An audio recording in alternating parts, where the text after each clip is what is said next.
صبح وانیا کی آنکھ کھلی تو اس نے اپنے آپ کو کسی کی گرفت میں پایا۔ ایک پل میں گھبرا کر وہ پلٹی تو اسے باہوں میں بڑھ کر سوئے راگا پر نظر پڑتے ہی ایک چیخ وانیا کے ہونٹوں سے نکلی۔ اس کی گرفت سے نکلتے وہ بیٹھ سے اتری، خوف سے تھر تھر کانپنے لگی۔ آپ یہاں کیا کر رہے ہیں؟ وانیا نے گھبرا کر پوچھا تو راگا کندھوں تک آتے بالوں میں ہاتھ پھیرتا اٹھ بیٹھا۔ بستر پر ناچ رہا تھا اور ناچ کر دکھاؤں کیا؟ مارا یہاں سویا جاتا ہے اور وہی کر رہا تھا جو تمہیں گوارا نہیں ہوا۔ راگا نے آنکھیں گھماتے ہوئے کہا، آپ میرے پاس کیوں سو رہے تھے؟ کہیں اور سو جاتے۔ اب میں پاگل تو نہیں کہ اتنی سردی میں ایک بیوی ہوتے ہوئے میں تنہا سو جاؤں، اور قصور سراسر تمہارا ہے افغان جلیبی۔ میں تو شرافت سے فلسفہ لیتا تھا، تم ہی مجھ سے ایسے لپٹ گئی جیسے۔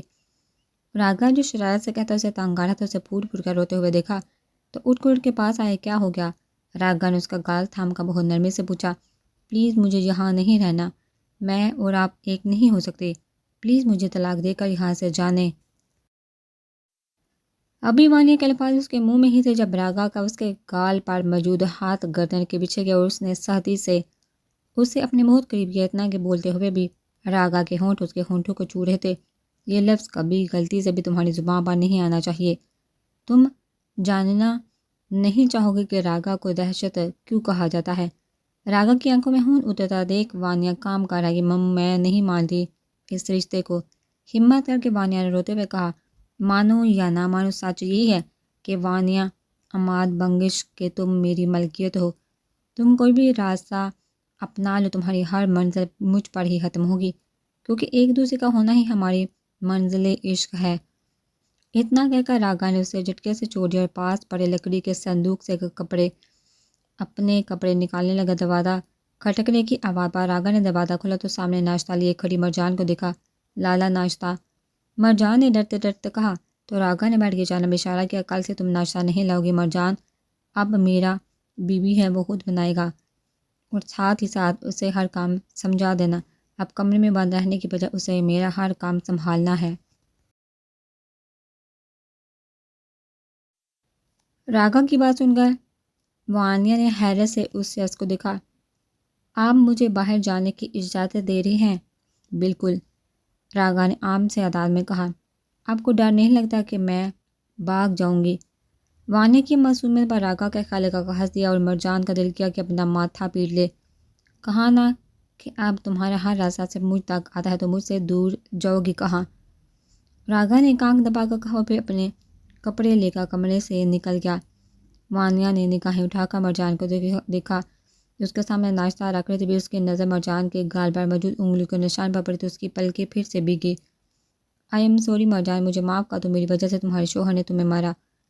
وانیا کی بات پر مرجان نے اپنا گال چھوڑا تو اس کی آنکھوں میں آنسو آ گئے۔ نہیں وانی، یہ تمہارا غلطی نہیں، آج یا کل تو یہ ہونا ہی تھا، لیکن میں نے نہیں سوچا تھا کہ یہ اتنی جلدی ہوگا۔ وہ بہت برے سے ہی وانی، لیکن انہوں نے کبھی مجھے مارا نہیں، لیکن رات یہ بھی کمی پوری کر دیا انہوں نے۔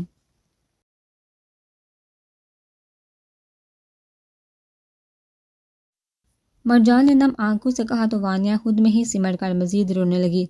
مجھے یہاں نہیں رہنا مرجان، مجھے اپنے گھر جانا ہے، میں کیا کروں؟ وانیا کو پھوٹ پھوٹ کر روتا دیکھ مرجان نے اس کو اپنے سینے سے لگا لیا۔ بس اللہ پر بھروسہ رکھو وانی، وہ جلد ہی تمہارے لیے وسیلہ پیدا کرے گا۔ مرجان نے اس کو دلاسا دینے کی کوشش کی، لیکن وانیا کو دلاسا دینا آسان نہیں تھا۔ اس کی زندگی مکمل طور پر بدل چکی تھی۔ معراج آج پھر سے خادم شفیق کے گھر آیا تھا۔ اسے دیکھتے ہی ملازم اسے سیدھا ایمان کے کمرے میں لے گیا۔ پہلے تو معراج ہچکچا کر باہر کھڑا رہا، پھر گہرا سانس لے کر کمرے میں داخل ہوا۔ ایمان آج گاڑی نیلے رنگ کی شلوار قمیض پہنے کھلے بالوں کے ساتھ میز کے پاس بیٹھی کچھ کر رہی تھی۔ ہائے، معراج نے آہستہ سے کہا کہ کہیں آج پھر سے وہ اس سے ڈر نہ جائے، لیکن ایمان نے تو اس کی طرف دیکھنا تک گوارا نہیں کیا تھا۔ معراج نے میز پر دیکھا جہاں وہ اسکیچ بنا رہی تھی اور بہت سے اسکیچ بنے اس کے پاس پڑے تھے۔ واو، یہ بہت اچھے تھے، تم نے بنائے ہیں سب؟ ایمان نے پھر سے کوئی جواب نہیں دیا اور اپنا کام کرنے لگتی رہی۔ اچانک معراج کی نظر ایک اسکیچ پر جس میں ایک چھوٹی سی لڑکی ایک بھیڑیے کی گرفت میں تھی اور وہ بھیڑیا اس کے گرد لپٹی چادر نوچ رہا تھا۔ وہ اسکیچ معراج نے بہت حیرت سے دیکھا کیونکہ وہ دیکھنے میں ہی بہت عبرت ناک لگ رہا تھا۔ یہ کون ہے ایمان؟ معراج نے بیڑے کی جانب اشارہ کر کے پوچھا۔ ایمان نے اسکیچ بنانا چھوڑ کر ایک نظر اس تصویر کو دیکھا۔ مانسٹر۔ اس بات پر معراج نے سہم کر اس چھوٹی سی لڑکی کو دیکھا جس کے چہرے پر کوئی تاثر نہیں تھا۔ اور یہ لڑکی کون ہے؟ میں۔ اس کے عام سے جواب پر معراج کا سانس حلق میں اٹکا تھا۔ اگر اس تصویر کے مفہوم کو سمجھتا تو اس کا مطلب یہ تھا کہ کوئی ایمان کو ہراساں کر رہا تھا، کوئی ایسا جسے ایمان جانور سمجھتی تھی۔ کون ہے یہ مانسٹر؟ اس سوال پر ایمان نے اپنی آنکھیں اٹھا کر معراج کو دیکھا۔ اس کے سبز آنکھوں میں خوف تھا۔ وہ آہستہ سے معراج کے کان کے قریب ہوئی۔ تم یہاں سے چلے جاؤ، مت آیا کرو یہاں، تمہیں نہیں پتا تمہارے ساتھ کیا ہوگا۔ کیا ہوگا؟ معراج نے گھبراتے ہوئے پوچھا۔ وہ مار دے گا تمہیں، وہ سب کو مار دیتا ہے، جو ایمان کا دوست بنتا ہے اس کو مار دیتا ہے، تمہیں بھی مار دے گا۔ ایمان سرگوشی کاٹے تو معراج کی دھڑکنیں بہت بڑھ چکی تھی۔ کون مار دے گا؟ پہلے تو ایمان خاموش تھی، پھر آہستہ سے بولی، مانسٹر۔ معراج نے اپنا چہرہ موڑ کر اسے دیکھا جو بڑی آنکھیں کی اسے سے دور ہو رہی تھی۔ ایمان تم ڈرو مت۔ معراج نے اسے دلاسا دینے کے لیے اپنا ہاتھ اس کے ہاتھ پر رکھا تھا، لیکن معراج کے ایسا کرتے ہی ایمان ایک زوردار چیخ ماری اور اسے سے دور ہوئی تھی۔ ڈونٹ ٹچ می مانسٹر، اور تم بھی مانسٹر ہو، سب مانسٹر ہیں۔ ایمان چیخ مار کر روتے ہوئے کہہ رہی تھی، ساتھ ساتھ جو کچھ بھی ہاتھ میں آتا اسے اٹھا کر معراج کو مارنے لگی۔ معراج اس قدر گھبرا گیا تھا کہ اسے سمجھ ہی نہیں آ رہا تھا کہ وہ کیا کرے۔ ایمان کیا کری ہو تم؟ سٹاپ۔ خادم کی بات پر ایمان کا ہوا میں اٹھایا ہاتھ وہیں رک گیا جس میں ایک گلدان تھا، اور معراج اپنے آپ کو اسے بچانے کے لیے بس اپنے ہاتھ چہرے کے سامنے کیے ہوئے تھا۔ معراج بیٹا آپ ٹھیک ہو نا؟ خادم نے نرمی سے اس کے کندھے پر ہاتھ رکھا، جبکہ ایمان بس خوف سے بڑی آنکھوں سے پیچھے کھڑے عرفان کو دیکھ رہی تھی۔ جی انکل ٹھیک ہوں، خادم نے ایمان کو گورا جو پورا خوف نگاہیں مسلسل عرفان پر جمائے ہوئے تھی۔ ایمان یہ کیا حرکت ہے؟ میں معراج کو آپ کا دوست بنا کر لایا ہوں تاکہ آپ کی تنہائی دور ہو اور آپ ہو کے۔ خادم اپنی بیٹی کو ڈانٹنے لگا لیکن وہ سن کہاں رہی تھی، بس بت بنے کھڑی تھی۔ چلو معراج آپ میرے ساتھ، اور عرفان تم ذرا اس پاگل لڑکی کو سمجھاؤ کہ اپنا رویہ درست رکھے سب کے ساتھ۔ خادم نے عرفان کی جانب مڑ کر کہا جو حباست سے مسکرا دیا شوق سے سار۔ اتنا کہ عرفان ایمان کی جانب بڑھا جو بس نم ہوتی نگاہوں سے اسے قریب آتا دیکھ رہی تھی۔ اس کی آنکھوں میں انتہا کی بے بسی تھی۔ خادم معراج کو اپنے ساتھ کمرے سے باہر لے آیا۔ انکل کا کیا ہو گیا تھا ایمان کو؟ وہ اس طرح سے کیوں؟ اس سوال پر خادم نے گہرا سانس لیا۔ بس بیٹا یہ سمجھو کہ یہ میری بری قسمت ہے کہ اپنی اکلوتی اولاد کو اس حال میں دیکھنا پڑ رہا ہے۔ خادم اپنا سر پکڑ کے صوفے پر بیٹھا تھا۔ ایمان اپنی ماں کے بہت زیادہ قریب تھی اور بس اس کی موت کے بعد سے اس صدمے سے نکل ہی نہیں پا رہی۔ کتنا ہی علاج کروایا میں نے اس کا، لیکن اپنی ماں کو کھونے کا غم اسے اندر ہی اندر ختم کر رہا ہے۔ خادم پریشانی سے کہہ رہا تھا اور معراج بس اس کی بات سن رہا تھا۔ کیا ہوا تھا آنٹی کو؟ ہارٹ اٹیک بیٹا، بس 5 سال کی تھی تب میری ایمان، اسی امید سے میں تمہیں یہاں لایا تھا کہ تم دونوں کا غم ایک جیسا ہے، دونوں نے بچپن میں ہی اپنے قریبی کھو دیے تو شاید تم دونوں ایک دوسرے کے درد کے ساتھی بن جاؤ، لیکن میری ایمان۔ اتنا کہ خادم نے افسوس سے اپنا سر جھکا دیا۔ آپ فکر مت کریں کہ میں ایمان کے ساتھ ہوں، کوشش کروں گا کہ آئندہ وہ مجھ سے نہ ڈرے۔ معراج کے پاپا خادم نے مسکرا کر اس کا ہاتھ تھاما۔ بہت شکریہ بیٹا، میں تمہارا یہ احسان زندگی بھر نہیں بھولوں گا۔ کاش تمہارے ساتھ وہ نہ ہوا ہوتا جو کہ ہوا۔ خیر ہونے کو کون ٹال سکتا ہے؟ مجھے امید ہے کہ اب تم دونوں ایک دوسرے کو سمجھو گے اور ایک دوسرے کا سہارا بنو گے۔ ضرور انکل۔ معراج نے مسکرا کر ہاں میں سر ہلایا تو خادم بھی مسکرا دیا اور پھر اپنے کام کی غرض سے وہاں سے چلا گیا، لیکن معراج بہت دیر تک وہاں کھڑا ایمان کے بارے میں سوچتا رہا تھا۔ انس اور ہانیہ حیدرآباد پہنچ چکے تھے اور اب اس ہوٹل کے باہر کھڑے تھے جہاں انہیں وہ شخص ملنا تھا جو انہیں آگے کا راستہ دکھا تھا۔ تم باہر ہی انتظار کو ہانیہ، میں اس سے پوچھ تاچھ کر کے آتا ہوں۔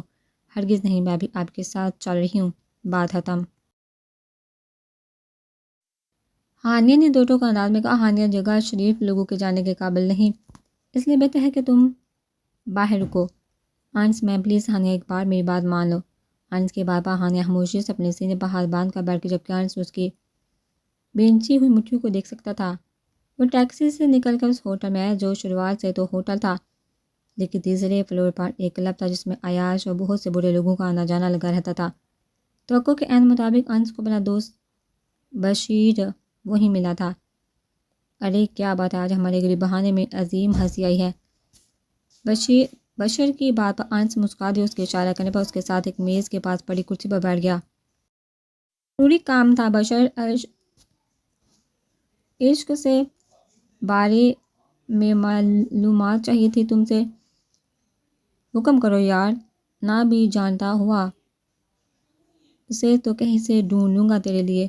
راگا، اس نام پر بشیر کی آنکھیں حیرت سے کھل چکی تھی، کہیں فوج کی طرح بھی چھوڑ کر نہیں بیٹھ گیا۔ بشیر کے سوال پر انس نے اسے گلا جو پوچھا ہے اس کا جواب دے۔ انس کے دانت پیس کر کہنے پر بشیر لگا کر ہنس دیا۔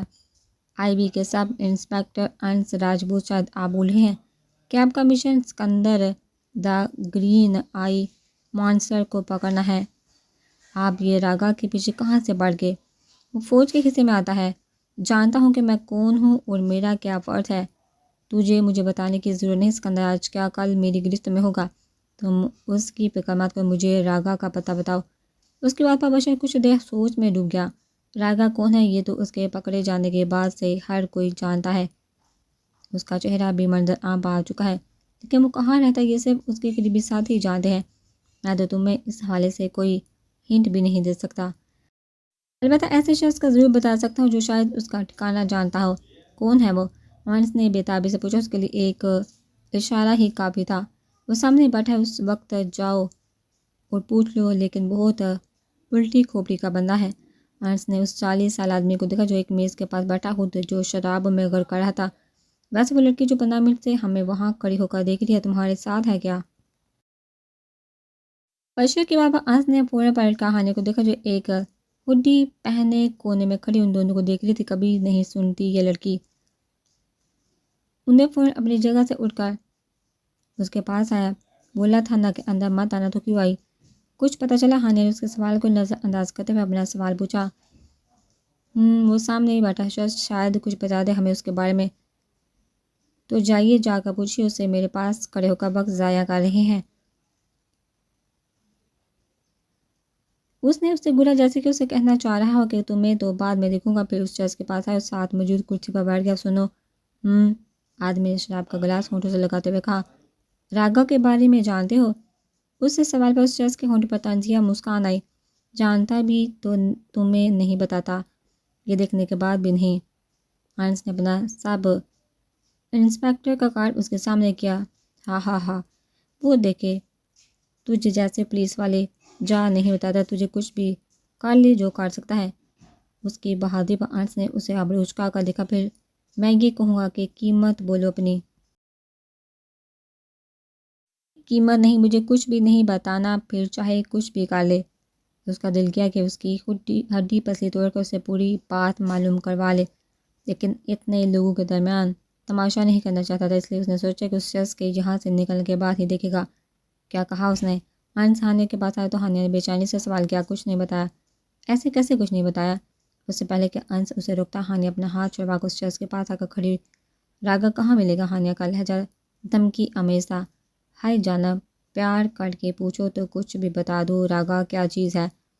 اس آدمی نے ہانیہ کا نازک ہاتھ تھام کر کہا تو انس کا دل کیا کہ اس کا ہاتھ توڑ دے، اور ایسا کرنے کے لیے وہ آگے بڑھا، لیکن تبھی ہانیہ نے اس کی کلائی پکڑ کر اس کا ہاتھ پیچھے مروڑا اور جھٹکے سے اس کا سر بہت زور سے میز پر مارا۔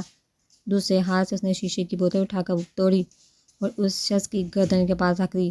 وہ جو پہلے ہی شراب کے نشے میں کمزور تھا اپنی گردن پر چبھن محسوس کر کے گڑبڑا گیا۔ جو پوچھا ہے اس کا جواب دو۔ ہانیہ کے گرانے پر وہ مزید ڈر کے گلگت بلتستان وہیں کہیں رہتا ہے وہ، لیکن وہاں کہاں یہ اس کے ساتھیوں کے علاوہ کوئی نہیں جانتا۔ اس شخص نے گھبرا کر کہا تو ہانیہ نے وہ شیشہ اس کی گردن کے مزید قریب کیا۔ قسم کھاتا ہوں اس کے علاوہ کچھ نہیں جانتا۔ ہانیہ نے اس شخص کو جھٹکے سے چھوڑا اور بوتل زمین پر پھینک کر انس کے پاس آئی جو وہاں موجود ہر شخص کی طرح اپنی آنکھیں بڑی کی اس لڑکی کو حیرت سے دیکھ رہا تھا۔ اگلی بار ایسے پوچھنا۔ ہانیہ اتنا کہہ کر وہاں سے چلی گئی جبکہ انس ابھی بھی منہ کھولے کھڑا تھا۔ تو یہ ہے راگا کو ڈھونڈنے کی وجہ؟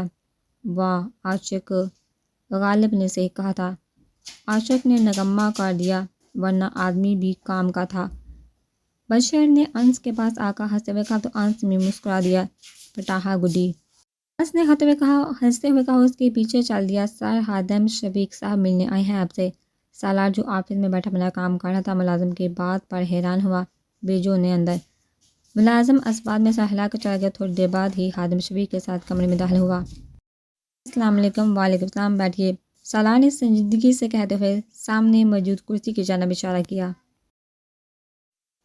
چند دن پہلے ہی مجھے خبر ملی کہ سالار بیٹا یہاں آیا ہوا ہے اور عام عوام پارٹی کا سربراہ بھی بن چکا ہے، تو سوچا کہ تم تو مجھ سے ملنے آئے نہیں تو کیوں نہ میں خود ہی آ جاؤں۔ خادم نے ٹانگ پر ٹانگ رکھتے ہوئے کہا۔ اچھا کیا آپ نے انکل، بتائیے کیسے آنا ہوا؟ آپ کا کوئی کام تھا کیا مجھ سے؟ سالار نے انٹر کام کا ملازم کو کچھ حکم سنائے۔ ارے نہیں بیٹا، کام کیا ہوگا، بس سوچا کہ میرے بہت عزیز دوست اور ہماری پارٹی کے پرانے سربراہ عثمان ملک کا بیٹا ہمارے مقابلہ ہے، تو کیوں نہ اس سے مل آؤں۔ آپ کے تکلف کا شکریہ، سالار نے مسکرا کر کہا۔ تبھی ملازم چائے لے کر کمرے میں داخل ہوا تھا۔ ویسے تم نے اتنی چھوٹی سی پارٹی کیوں جوائن کی جس کا کوئی مستقبل ہی نہیں؟ میری پارٹی میں آ جاتے تو آنے والے الیکشن میں MP ضرور بنتے تم۔ خادم کی بات پر سالار بس ہلکا سا مسکرا دیا۔ ایک ملک آپ کا ساتھی تھا انکل، لیکن اس کے زوال کے بعد بہت جلدی آپ نے اس کی سیٹ سنبھالی، اس لیے میں نے سوچا کہ کیوں نہ دوسرا ملک آپ کی مقابلہ کر دکھے۔ سالار کی نظر میں نہ جانے ایسا کیا تھا کہ خادم کی نظریں خود بہت جھک گئی تھی۔ اس وقت پارٹی بکھر گئی تھی بیٹا، مضبوط سہارا ملنا بہت ضروری تھا مجھے، ورنہ عثمان سر کی جگہ لینے کے بارے میں میں سوچ بھی کیسے سکتا ہوں۔ سالار اسے وضاحت پر بس مسکرا دیا۔ ارے آپ فکر مت کریں انکل، میں تو بس جنرل سی بات کر رہا تھا۔ رہی بابا کی بات، اور انشاءاللہ بہت جلد ان پر لگا ہر الزام ہٹا کر انہیں اس ملک میں واپس لے کر آؤں گا، پھر عثمان ملک اسی مقام پر پہنچے گا جہاں سے ہونا چاہیے۔ خادم نے آہستہ سے ہاں میں سر ہلایا۔ انشاءاللہ مجھے بھی یقین ہے بیٹا کہ تم عثمان سر کو بے گناہ ثابت کر لو گے۔ تبھی سالار کی نظر گھڑی پر پڑی تو وہ مسکرائے بغیر نہ رہ سکا۔ چلتا ہوں انکل، ضروری کام ہے، پھر اب ملاقات ہوگی۔ سالار اتنا کہہ کر کمرے سے باہر نکل آیا تھا، جبکہ خادم وہی بیٹھا رہا تھا۔ آفس سے نکل کر سالار سیدھا فٹ پاتھ پر کھڑی گاڑی پر بیٹھا جس میں جنت پہلے سے موجود تھی۔